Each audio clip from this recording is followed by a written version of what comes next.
वासुदेव वैकुंठ माधव जनार्दन चक्रपाणे श्रीवत्स चिन्ह शरणागत पारिजात श्री वेंकटाचलपते शरणं प्रपद्ये। युगे संपत्ती युगा मागुनी सृष्टी नियम कधी बदलेना चमत्कृतीच्या घडत राहती उलगडूने त्या विज्ञाना वेदवर्णिते कथा पुराणे ऐकत राहू पुन्हा पुन्हा तिरुपती बालाजी कटरमणा तिरुपती बालाजी कटरमणा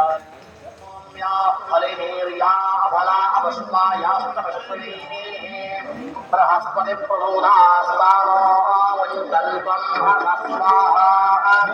ओम ओषधे संवरन्ते सोमेन महाराज्ञामसी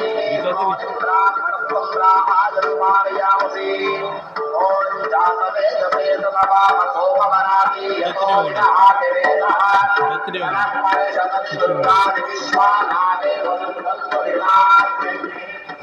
कश्यप ऋषींच्या मार्गदर्शनानुसार विश्व कल्याणासाठी आपण यज्ञाचे आयोजन तर केले, एवढेच नव्हे तर यज्ञ पूर्ततेचा क्षण सुद्धा जवळ येत चालला आहे. मुख्य गोष्ट म्हणजे परिपूर्ततेचे फळ कोणास अर्पण करावे याविषयी आपण आपले मत सांगा. आपण असे करावे का?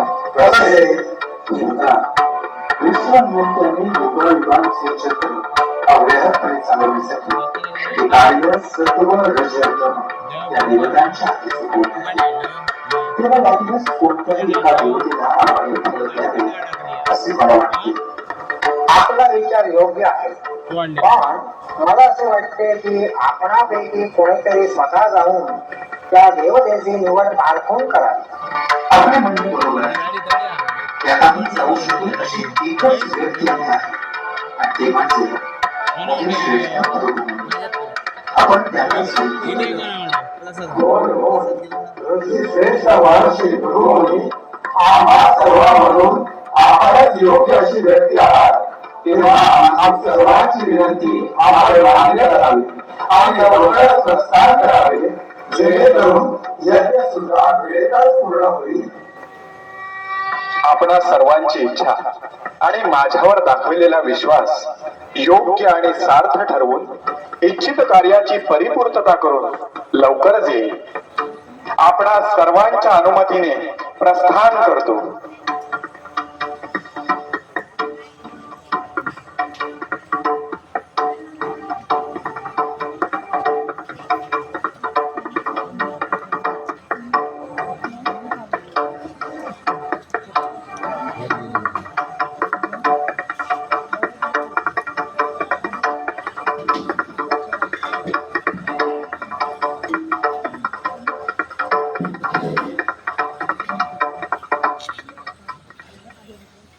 ऋषीगणांच्या इच्छित संकल्पानुसार प्रस्थान केले आणि प्रथमतः सत्यलोकी गेलो. परंतु प्रत्यक्ष ब्रह्मदेव आपल्याच तंद्रीमध्ये वेदांत विचारी मग्न, ना दखल घेतली ना विचारपूस केली, म्हणून क्रोधिष्ठ झालो. पण संयम ठेवला. तिथून कैलासी गेलो. तिथेही हीच कथा. पार्वती माता आणि स्वयंभू एकांत संवादात मग्न. माझ्या येण्यानं त्यात बाधा निर्माण झाली. क्षणार्धात शिवशंभू क्रोधिष्ठ झाले. मग काय, आमच्याही रागाचा पारा चढला. घनघोर सिद्धी युद्ध झाले असते. पण पार्वती मातेने हे ओळखले आणि शंकर स्वयंभूना तृतीय नेत्र उघडण्यापासून थांबविले. नाहीतर विश्वाची राख रांगोळी झाली असती. आणि म्हणून संयम ठेवून निघालो.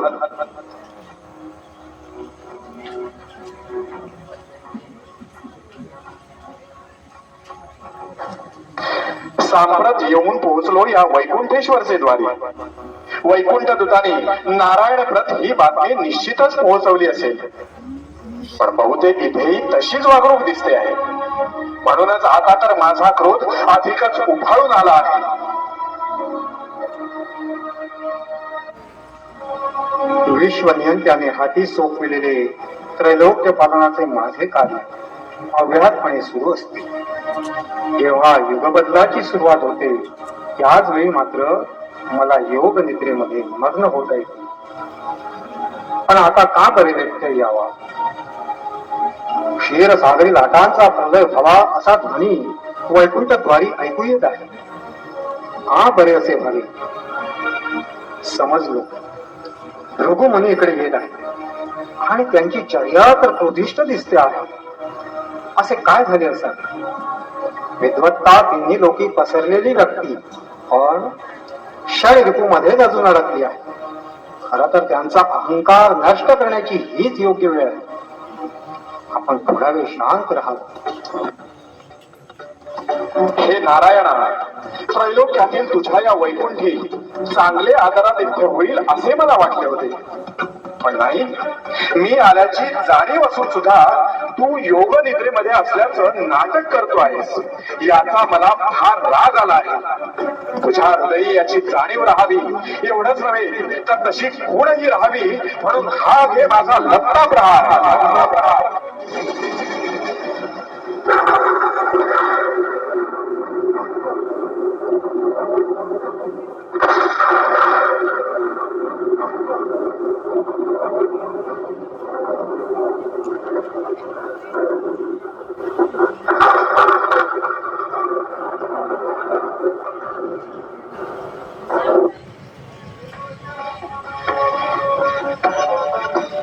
हे ऋषी श्रेष्ठ हो, आपल्या कृतीने मला किंचितही राग आला नाही किंवा वाईटही वाटले नाही. कारण काही प्रसंगी मला कठोर व्हावे लागते.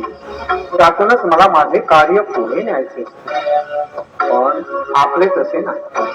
आपल्यापाशी विद्वत्ता, त्रिकाल ज्ञानरूपी नेत्र आपल्या कोमल चरणापाशी विराजमान आहे. त्याद्वारे सत्कृती आपल्याकडून घडावी म्हणून आपले पवित्र पदयुग्म ममत्वाने स्पर्शांकित करते.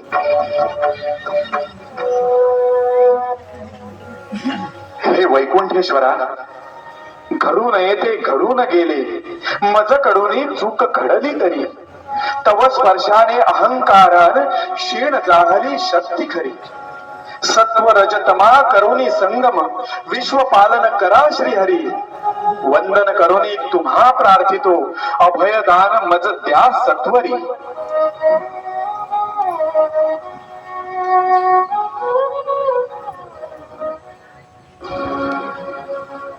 प्राणवल्लभा श्रीनाथा, आपल्या हृदयामध्ये असलेले माझे स्थान आपणास माहित नाही का? आणि या स्थानावर कुणीतरी दत्ता प्रहार करतो याचा तुम्हाला राग येऊ नये. एवढंच नव्हे, तुम्ही त्याला अभयदान देऊन पाठविता यावरून काय समजायचे? माझ्या स्थानावर येऊन कुणीतरी अधिकाराने प्रहार करीत असेल आणि मला आपल्या हृदयातून दूर करणार असेल तरी मी संयम ठेवून शांत राहू? ते शक्य नाही. आता माझा क्रोध पहा. मी आताच तुमच्यापासून दूर निघून जाईन.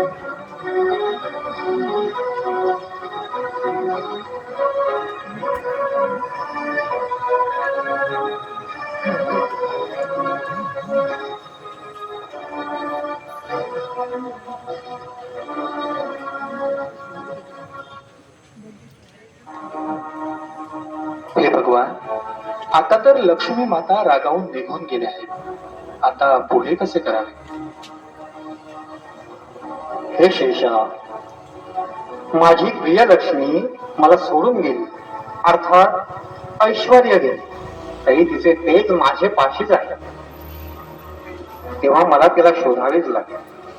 आमचे जन्मांतरीचे नाते कोणी तोडू शकणार नाही, पण पुनर्मिलनासाठी काही काळ मात्र जावा लागेल आणि तशी योग्य वेळ सुद्धा यावी नाही. तसंच तुला सुद्धा माझा विरह सहन करावा लागेल. मग भगवंता मी काय करावे? हे शिष्या, तुला आता तिरुमला अर्थात शुद्ध पवित्र पर्वताचे ठिकाणी लागेल. कारण आता कलियुगाची सुरुवात होणार आहे. त्या पर्वतावर तुझ्या सप्तपणापासून उत्तुंग अशी 7 शिखरे बनतील. त्यातील 7वे शिखरावर मी तुझ्या सोबत कायम व्यंकटेश्वर बालाजी म्हणून निवासास राहणार. प्रथमतः माझा श्रीनिवास या नावाने मानवदेही बाल अवतार होईल. त्यावेळी मनुष्य म्हणून देहाचे भोग मलाही भोगावे लागतील. तिथेच पर्वत परिसरात तुझ्या शिखर छायेत एखाद्या वारुळात मी वास्तव्य करेन. तेव्हा आपली भेट आता भूलोकी होईल. हे नारायणा, आपला दुरावा मला कदापिही सहन होणार नाही. परंतु आपली आज्ञा प्रमाण मानून मी भूलोकी जाऊन तिरुमला पर्वताचे स्वरूपात राहून आपली वाट पाहिली.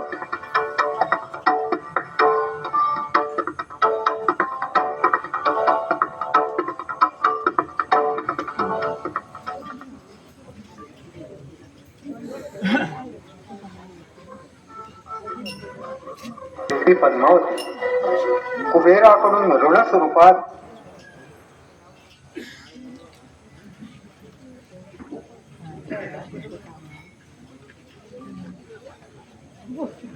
धनप्राप्ती झाल्यामुळे भव्य दिव्य अशा स्वरूपात तुझ्या पिताजींच्या वैभवाला साधेल असा आपला विवाह संपन्न झाला.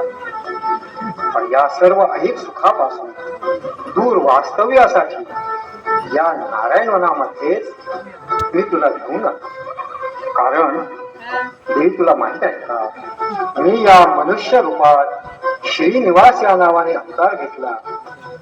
मनुष्यांचे देहाठाई येणारे सर्व भोग भोगले. असे असले तरी मी वैकुंठेश्वर नारायण असून तू माझी अर्धांगिनी आहेस हे मात्र आपल्याला विसरता येणार नाही. आणि फार वेळ वैकुंठापासून लांबही राहता येणार नाही. मोहलोभी मायाजालापासून तुला दूर केली याचा तुला राग तर नाही ना आला? नाही नाही प्राणनाथा, मी कोण आहे हे मी जाणून आहे. आपण तर सर्वज्ञच आहात. आपण केलेली कृती चुकीची कशी असेल आणि मला त्याचा राग कसा बरे येईल? पण मला मात्र याचा राग आला आहे. हे असे घडूच कसे शकते? स्वतःच्या अर्धांगिनीला भगवंत दूर कसे करू शकतात? आणि तू कोण ग? माझ्या पतीला प्राणनाथ म्हणतेस? त्या प्राणस्थानी माझी जागा आहे. म्हणून तर भगवंतांनी श्रीनिवास हे नाव धारण केले आहे.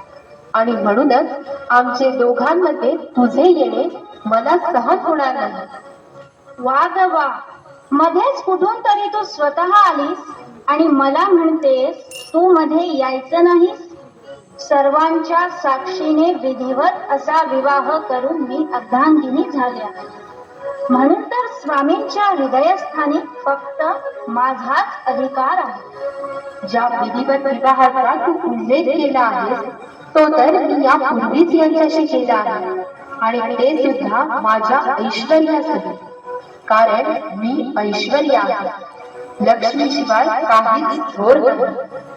जरी तू ऐश्वर्या असलीस तरी मीही काही कमी नाही. मी वेदवती आहे, सौंदर्य आहे.